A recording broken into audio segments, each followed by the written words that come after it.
I've got one for you. We're going to talk home inspections today, and I'm going to finish up with a quick story of real life, what happened, and this one goes in the book of we'll call it Make This Stuff Up. So again, we're going to talk home inspections. So if you're a buyer, you're a seller, you're a new agent out there, you're wondering about the process, I'm going to give you a very quick high-level overview of the process and how it all works and goes back and forth between buyer and seller. If you're an experienced agent, maybe stay tuned and take a few notes just in case. But anyway, so the process is a buyer comes in, they're going to write their offer, and in this particular case, they're going to choose to do home inspections. By the way, this is going to apply across most states. Most states work very similar. There may be some intricacies that are a little different, but in general, this is the concept. So buyer's going to come in, they're going to write their offer, they want to do home inspections. The seller decides to accept said offer. So now the buyer has a window of time to do their home inspections. They do their inspections, and within that same period of time, they also have one of three options. They can say, yep, home inspections were great, I accept the home as is. Number two might be maybe there's some repairs or replacement of something or another that needs to be done or should be done.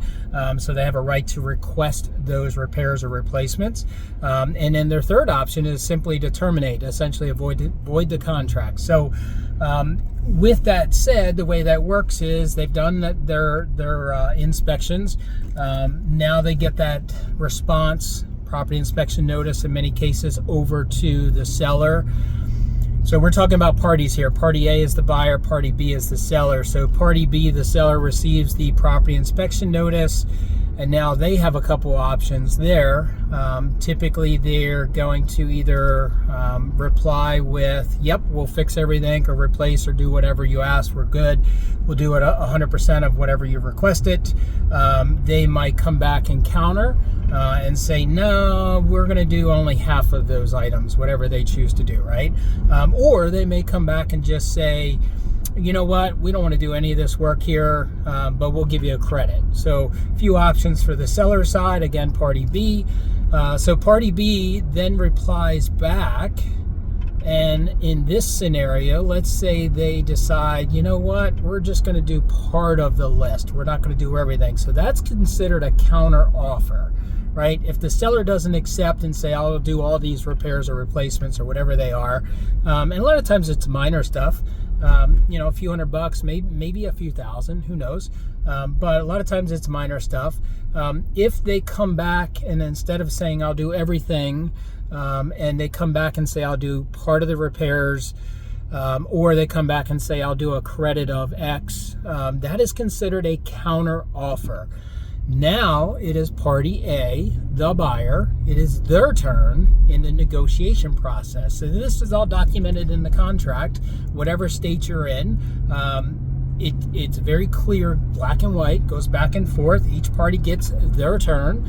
Now the buyer has the right to say, okay, I'll accept whatever you choose to do, whether that's these partial repairs or replacements or this credit in a dollar amount. I'll accept that. Or they can counter again, and it goes back and forth, or they can now exercise their right to void the contract. So that's the scenario. That's the home inspection process. It goes back and forth in a negotiation process. Again, it's usually very black and white in the contract, very simple. Party A gets to reply and respond. Party B now it's their turn. They get to reply, respond. That's the process. Each party gets their turn. So this can't make this stuff up for the books. This weekend we had we represented the buyer. One of our agents at Douglas Realty represented the buyer, and that process happened, right? So our buyer sent over their property inspection notice request of repairs. The seller countered, keyword countered, and said, I'll only do half of those repairs. And they weren't major. And our buyer said, you know what, when I say they're not major, it was just a large list of a lot of little things. The home wasn't So there was a lot of little things that our buyer was just getting weary about. So our buyer elected to void the contract.